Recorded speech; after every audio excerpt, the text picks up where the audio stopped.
Você sabia que a Apple já tentou entrar na indústria dos videogames? E mais do que isso, ela por pouco não comprou a Band e Halo quase não foi um exclusivo de Mac? Pois é, meus amigos, hoje então nós vamos falar da história da Apple na indústria dos videogames.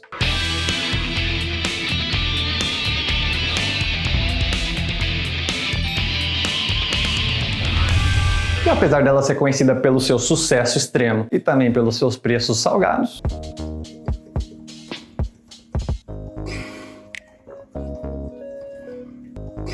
a Apple tem suas vantagens e a gente não pode negar que seus produtos têm muita qualidade. Mas nem tudo são flores e ela falhou muitas vezes em diversos produtos e um deles foi para tentar entrar na indústria dos videogames. Mas a gente tem que parabenizar a insistência que eles têm. Uma hora dessas aí eu acho que eles conseguem, né? Mas você sabe quando e como esse interesse pelo mundo dos games começou na Apple? Não? Bom, foi em 1996 quando eles decidiram lançar o Pippin.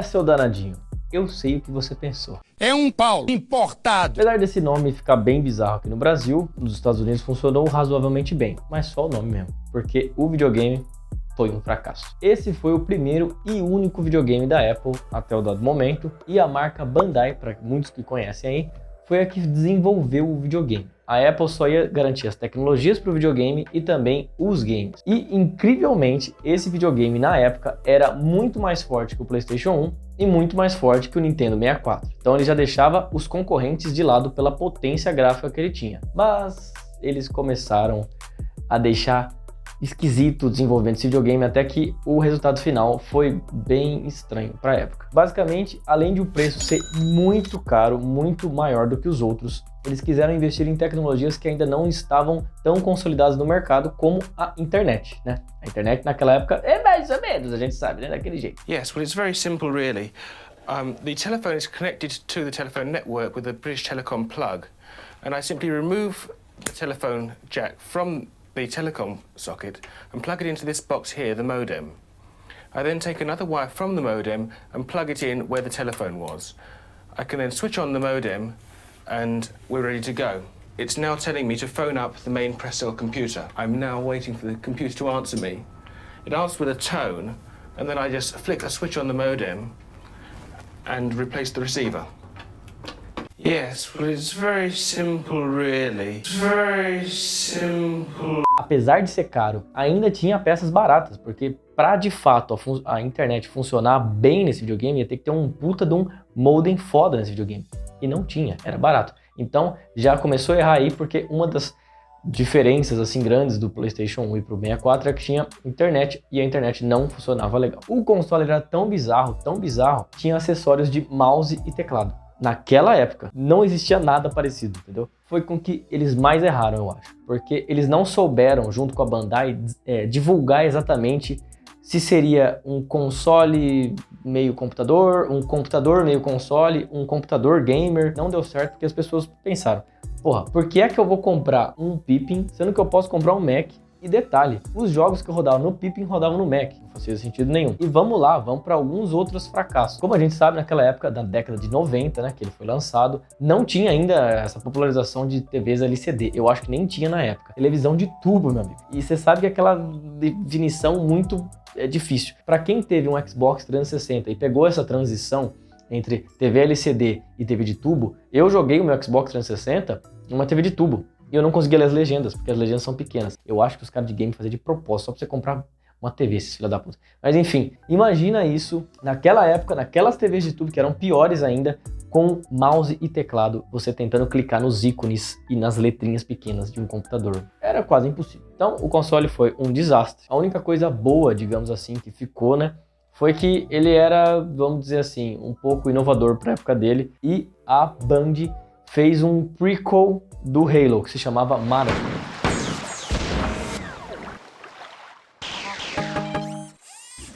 E falando em Halo, como eu disse lá no começo do vídeo, esse jogo que hoje é conhecido como um dos grandes carros-chefes da Microsoft e do Xbox, quase foi um exclusivo de Mac. Você já pensou na repercussão que isso ia ser? Será que tudo seria como é hoje se Halo tivesse sido da Apple? A indústria toda poderia ser diferente. Claro, a gente tá só especulando aqui, mas nunca se sabe. Talvez a Microsoft nunca tivesse feito o Xbox, ou talvez tivesse feito mais tardiamente. Talvez hoje a gente tivesse Apple, Nintendo e PlayStation e não Xbox. Talvez tivesse os 4 e a Apple já tivesse mais forte na sua segunda, terceira, quarta ou quinta geração de consoles. Mas enfim, é um grande talvez. A Band já fazia jogos para Mac desde 1991. A Band não era uma empresa da Apple, mas eles tinham uma parceria muito forte e ela lançou vários exclusivos para o Mac. Mas em 1999, depois de muitos anos de parceria, o Steve Jobs decidiu que era hora de tentar comprar a Band para se transformar numa desenvolvedora exclusiva de Mac e fazer jogos de peso para provar finalmente que o Mac era uma plataforma de jogos assim como o PC era.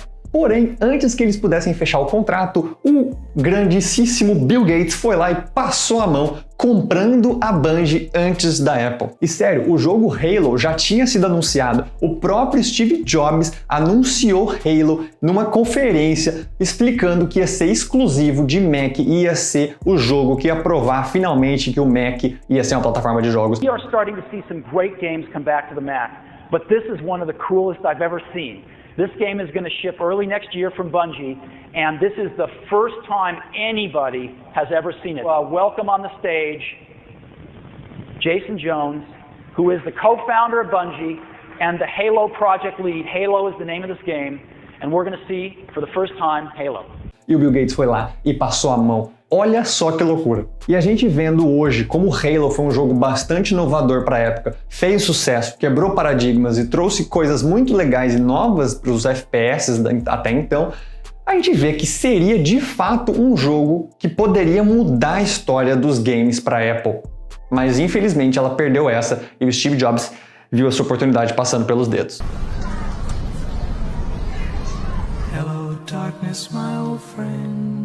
Mas Gustavo, por que que a Apple até hoje não se consolidou no mundo dos games? E eu respondo, amiguinho, não sei. É uma pergunta meio difícil de responder, mas alguns fatores que levaram a eles terem ainda essa dificuldade de terem games para Mac. A primeira delas é que na década de 1990, quando começou a explodir o desenvolvimento de games para computador, os Apple sempre foram mais caros que os PCs, né? O Windows. Sempre foi, cara. Desde aquela época, os caras curtiam enfiar a faca no preço. Como naquela época ninguém botava fé na indústria de games, ninguém sabia ao certo o que ia acontecer, não era levado a sério. Então, assim, era muito difícil desenvolver games, principalmente para os desenvolvedores indie, né? Porque só os grandes conseguiriam comprar o Mac, de fato, porque era bem caro na época. Os desenvolvedores acabaram deixando de lado. Vamos raciocinar comigo. Se os games lançam para PC e são mais baratos, por que é que eles vão comprar, não os games, né, o PC em si, por que é que eles vão comprar o Mac se tem para PC? Muitas poucas pessoas que compram o Mac jogam videogame,